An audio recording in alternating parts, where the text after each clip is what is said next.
Hello everyone, आप सभी UP लेखपाल अभ्यर्थियों के लिए बहुत ही बड़ी महत्वपूर्ण खबर जो है निकल के सामने आ रही है।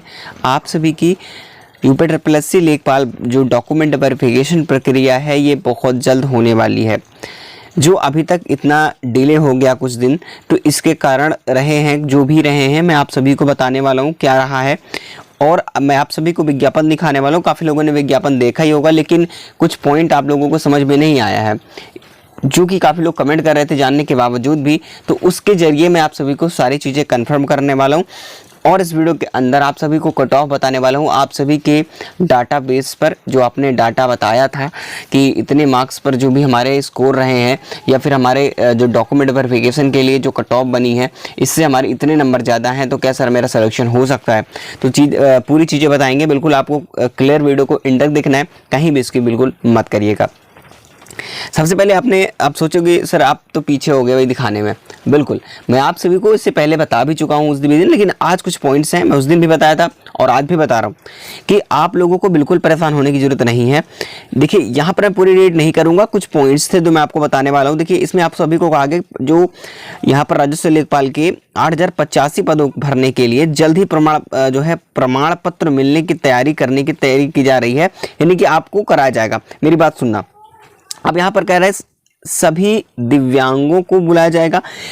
हम बस एक भाई जो है कमेंट कर रहे थे, भाई सर हम लोग जो हम विकलांग हैं, दिव्यांग हैं, इन लोगों का क्या होगा? क्योंकि देखिए, इनका तो फॉर्म भरने का मौका मिल जाता है, पेपर भी देते हैं, निकल भी जाता है, डॉक्यूमेंट वेरिफिकेशन भी देते हैं, लेकिन लास्ट में बाहर कर देते हैं। उनका भी यही कहना था और बहुत उन्होंने अपना जो स्ट्रेस था उन्होंने शेयर किया बहुत ठीक है, अच्छी तरीके से। फिर हम लोगों के लिए आप कुछ करें, क्योंकि हम लोगों को मौका नहीं दिया जाता है ऐसे कार्य के लिए। सब फॉर्म भरा लेंगे, एग्जाम भी दें, डॉक्यूमेंट वेरिफिकेशन के लिए भी बुला लेते हैं, लेकिन सिलेक्शन हमारा नहीं होता है।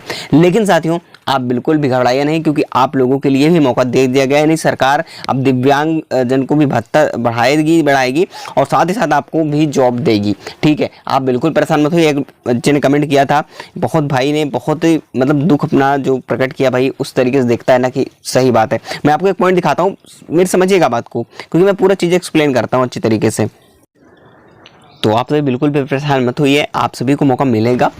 और साथ ही साथ अगर मैं बात करूं यहाँ पर कि डॉक्यूमेंट वेरिफिकेशन के लिए, ठीक है, कि डॉक्यूमेंटेशन जो है, डॉक्यूमेंट वेरिफिकेशन डेट कब होगी या फिर कब तक होने वाली है, तो इसके लिए आपने देखा था कि आज से करीब 20 दिन पहले ही एक विज्ञापन जारी हुआ था, जिसमें यह भी कहा गया था कि 1 महीने के अंदर, यानी कि 1 मंथ के अंदर जो है लेखपाल अभ्यर्थियों की तैनाती चाहिए प्रदेश के अंदर।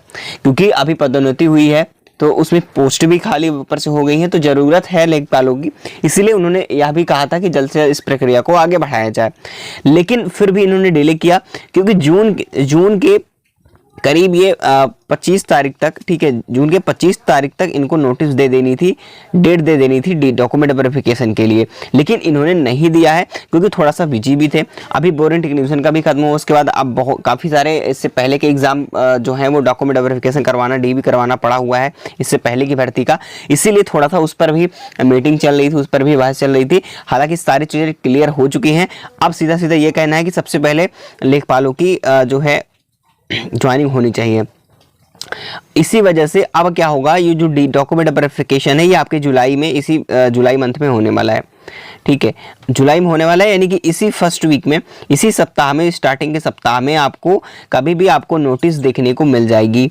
ठीक है, डेट आपको दे दी जाएगी, DV के लिए डेट आपको मिल जाएगी। किसके लिए? DV के लिए। तो आप अपने स्तर से बिल्कुल तैयारी कर रहिएगा। ठीक है, DV के लिए पूरे डॉक्यूमेंट्स के साथ। ठीक है, और जो भी अगर डॉक्यूमेंट्स में त्रुटियां हैं तो हमें कमेंट करके बताएं कि क्या प्रॉब्लम है, उसका सोल्यूशन हो सकेगा तो बताऊंगा कि जो भी हो सकता है। ठीक है, बाकी इसके संबंध में मैंने वीडियो बनाई थी, डॉक्यूमेंट वेरिफिकेशन के लिए क्या क्या डॉक्यूमेंट्स लगते हैं। हालांकि आप लोग कमेंट करेंगे तो मैं जरूर बना दूंगा फिर से। ठीक है, और बिल्कुल भी परेशान होने की जरूरत आप सभी को नहीं है। बाकी मैंने सारी चीज़ें आपको बताई है, जल्द प्रक्रिया शुरू होने वाली है, इसलिए अपने स्तर से आप सभी तैयार रहेंगे डॉक्यूमेंट वेरिफिकेशन के लिए। ठीक है, बिल्कुल भी इसको कमज़ोर मत समझना। ठीक है, काफ़ी लोग होते हैं कि इसको बहुत ही ज़्यादा समझ लें डॉक्यूमेंट वेरिफिकेशन है ये हो ही जाएगा, तो बिल्कुल ऐसा नहीं भी होता है, क्योंकि सबसे ज़्यादा स्टूडेंट्स कहीं ना कहीं बाहर होते हैं, तो इसमें भी होते हैं। ठीक है, तो आप कमज़ोर मत समझिएगा कि इसका हल्के में मत लेकर के चलना, आपसे रिक्वेस्ट है। कि बहुत ही पछताओगे, क्योंकि मेरा एक्सपीरियंस रहा है, मैं समझ रहा हूँ, ठीक है ना। तो चलिए बात करता हूँ कि अब सबसे पहले काफ़ी लोग परेशान हैं नंबर मार्क्स के बारे में, सर मेरे नंबर के बहुत ही कम है, क्या मेरा सिलेक्शन हो जाएगा। तो फाइनली मैं आपको बता दूं कि अगर आप लोग जानते हो कि कट ऑफ क्या रहेगी, तो मैं आपको देखिए सबसे पहले कई बार आपको डिस्कस भी किया है, इस वीडियो में डिस्कस करने वाला हूं कि आपके जो मार्क्स हैं कट ऑफ फाइनल की मैं बात करता हूं कि फाइनल आपकी कट ऑफ क्या रहने वाली है। देखिए अगर आप यूआर कैंडिडेट हैं, यूआर कैंडिडेट तो 79 मान के चलेंगे, क्योंकि देखिए अभी इसकी वजह से क्या, कोई डीवी स्किप करने के लिए बात की गई थी। डीवी स्किप से काफ़ी ज़्यादा प्रभाव भी देखने को मिलेगा, काफ़ी हद तक देखने को मिलेगा। अगर डीवी स्किप ना होता तो 79 के नीचे ये एक्सपेक्टेड ना होती, ठीक है, आपके डाटाबेस पे ही हमें पता चला है। लेकिन अगर डीवी कोई स्किप ना करेगा तो ये समझ लेना कि कहीं ना कहीं ये 81 के 82 के आसपास जाती है, लेकिन ऐसा नहीं होगा, क्योंकि डीवी काफ़ी लोगों ने स्किप किया है, इसके स्किप करने के लिए प्लान कर लिया है, और अभी तक जिन्होंने बिल्कुल विचार नहीं बनाया है डीवी से नाम वापस लेने की, तो प्लीज़ आपसे मेरी रिक्वेस्ट है आप सभी से कि आप पहले से अगर सेलेक्टेड है किसी भी पोस्ट पर, तो प्लीज़ आप डीवी से अपना नाम वापस लीजिए, ताकि उन गरीब परिवार या उन भाई बहनों का सिलेक्शन हो सके जिनके घर में कुछ भी अभी तक एक भी नौकरी या फिर एक भी रोजगार नहीं है। तो साथियों यहाँ पर अगर मैं ओबीसी की कैंडिडेट्स की मैं बात करता हूँ, तो ओबीसी की कट ऑफ क्या रहेगी, तो ओबीसी का 78, ठीक है, और जो ईडब्ल्यूएस कैंडिडेट होते हैं इनके लिए भी मान सकते हैं कि 77.5 के आसपास रहेगा। और जो एससी कैंडिडेट हैं, एससी कैंडिडेट्स में ज़्यादा डिफरेंस नहीं होता है। देखिए मैं काफ़ी भी सारी चीज़ों को देखा हूँ, ज़्यादा डिफरेंस देखने को नहीं मिलता है, लगभग ये जाएगी 75 के, मान सकते हैं कि 75.5 भी रह सकती है। और जो एसटी कैंडिडेट हैं, एसटी कैंडिडेट के लिए करीब ये 72, ठीक है, 72 के आसपास रहेगी, ठीक है। इसमें तो आप लोग बिल्कुल परेशान मत हो, 72 के आसपास ये कट ऑफ रहने वाली है। तो इतना भी आप लोग सोचे कम जाएगी, तो बिल्कुल भी कम नहीं है ना, बहुत ज़्यादा ही जाने वाली है। जो हिसाब से वैकेंसी उस हिसाब से बहुत सही कट ऑफ लगी है, इस प्रकार से रहेगी। बाकी फीमेल कैंडिडेट की अगर मैं बता दूँ, फीमेल काफ़ी लोग कमेंट करते हैं सर फीमेल की बताइए। अगर देखिए मैं फीमेल की अगर बात करूँ तो फीमेल की कट ऑफ क्या रहने वाली है, तो फीमेल की करीब ये 78 के आसपास कट ऑफ ये रहेगी फीमेल कैंडिडेट्स की, ठीक है।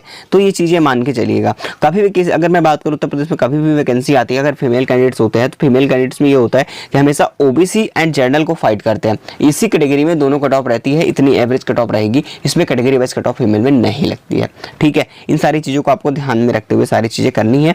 बाकी आप लोग बिल्कुल भी परेशान मत होइए। जो पीएच कैंडिडेट हैं उनके जो फाइनल कट ऑफ होगी वो आपके जो डीवी के लिए बुलाया जाएगा उससे कम 1.5 से 2 नंबर का डिफरेंस हो सकता है, वो भी जान लीजिए आप सभी, तो ठीक है। बाकी जैसे ही हमें विज्ञापन जारी होता है, कोई नोटिफिकेशन आता है कि डॉक्यूमेंट वेरिफिकेशन से संबंधित, तो मैं आप सभी तक सबसे पहले अपडेट दे दूंगा।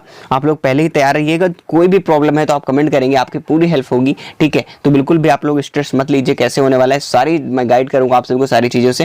बिल्कुल आप लोग बिल्कुल भी परेशान मत होइएगा, क्योंकि आपका चैनल ये बिल्कुल आपके साथ है और आपके साथ रहेगा।